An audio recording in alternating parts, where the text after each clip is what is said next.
Ito mga kaparmlat, yung ating barangay road. At ito po yung ating linya ng internet. Yan po. Yan po yung linya ng internet dito mga kababayan. At 50 meters lamang yung distansya mula po sa barangay road hanggang sa property. Ito po yung kalsada papasok mga kaparmlat papunta sa ating property. Yan naman po yung linya ng tubig dito mga kaparmlat. Sagana po sa tubig yung ating lugar mga kababayan. At banda lang sa unahan yung pinakasimula o umpisan ng ating property.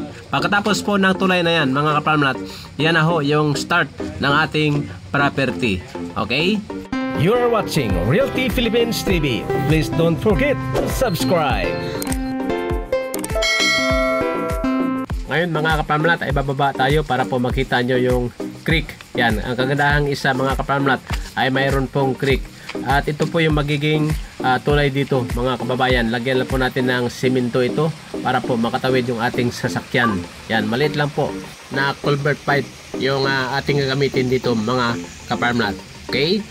Ngayon mga kababayan ay naririto na tayo sa creek. Yan, katatapos lang po ng ulan. Pero hindi po masyadong malabo yung creek dito mga kaparmlat dahil po maraming mga kahoy dito po sa taas. At yung ating inumin po ay galing din po sa spring.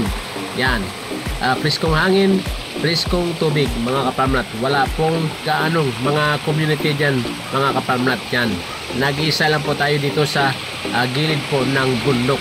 Kaya po pagdating sa tubig mga kaparmlat ay walang problema. Okay, pwede maglaga dito ng mga backyard na livestock. Yan, 50 meters yung ating distansya mula sa barangay road.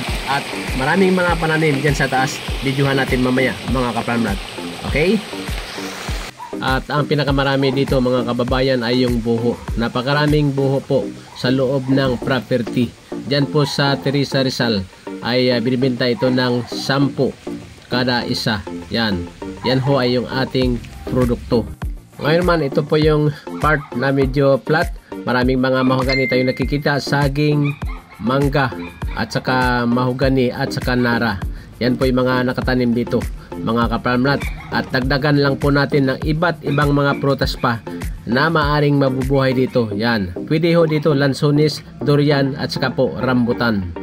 Ito naman po yung supply ng tubig dito. Yan, from spring, tuloy-tuloy, continuous po yan mga kaparmlat. Dahil ito po ay galing sa bukal, sa paanan po ng bundok nanggagaling yung ating inumin. Okay?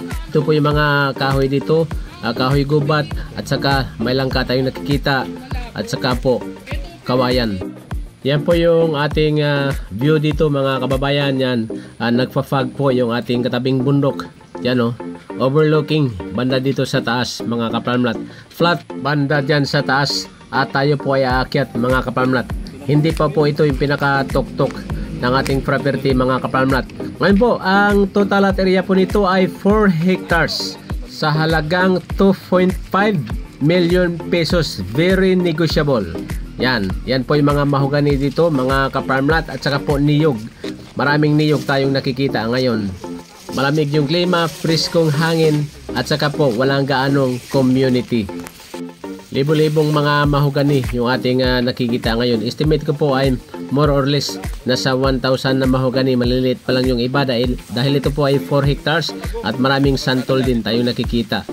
Ang pinakamarami din po ay buho mga kaparmlat. Yan po yung magiging income natin dito mga kaparmlat, ating i-deliver mula dito hanggang dyan sa Antipolo City mga kaparmlat. Yan, yung ating location pala ay Antipolo, Rizal mga kaparmlat. Nasa 45 minutes ang biyahe mula dito hanggang dyan po sa Antipolo proper. Yan, dyan po sa simbahan mga kaparmlat. At yung bintahan po ng mga buho ay dyan banda sa Teresa. Okay? Katabi lang or dyan po sa tabi ng highway, pwede kayo kuha ng pwesto at doon po nyo yung display, i-display yung mga nakukuha nyong buho dito. Okay? At yan po mga kaparmlat, yan, napakagandang property. Ulitin lang po, 4 hectares sa halagang 2.5 million. Very negotiable. At malapit lang po tayo sa barangay road. Diyan po sa unahan yung mga bahay doon sa kinuhanan natin ng video kanina, kung saan nandun po yung internet cable mga kaparmlat. Pwede rin ho tayo magpakabit ng internet papunta dito sa ating property. 50 meters yung ating distansya mula sa barangay road. At lagyan lang po natin ng culvert yung sapa kanina para po makatawid yung ating sasakyan dito. At sa mga bago po nakapag-tune in pa lang sa ating YouTube channel mga kaparmlat, huwag ho nating kalimutan na mag-subscribe para po lahat ng mga lupa na ating ipinakikita, lalo na po sa malapit lang sa Metro Manila. Ito po yung Antipolo mga kaparmlat, yung pinakamalapit na retirement lot na maaari nyong piliin na puntahan or mag-settle dito mga kaparmlat, para po updated kayo sa lahat ng mga videos na ating in-upload. Sa mga bago pa lang ay huwag ko nating kalimutan na mag-subscribe. And then tuloy-tuloy yung ating services, kaya po ng transfer of land title, application of original certificate of title, land surveying, landscaping, house design and construction, tree planting. Ngayon po mga kaparmlat, yung ating advocacy po ay makatulong po sa ating bansang Pilipinas sa pamagitan po ng pag-promote ng mga lupa na binibenta po ng may-ari.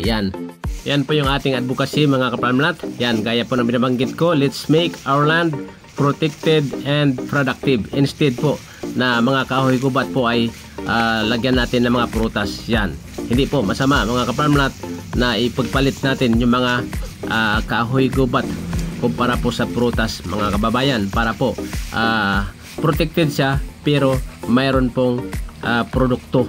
Yan po yung ating programa mga kaparmlat, protected and productive. Dapat yung mga bundok na hindi po gaanong nagagamit. Okay? Yan po from Antipolo, Rizal. Muli ako inyong kaparmlat, Rosendo Saminyan. Kayo po ay nakikinig at nanonood sa inyong number 1 Realty Viral Channel, Realty Philippines TV. Mabuhay tayong mga Pilipino.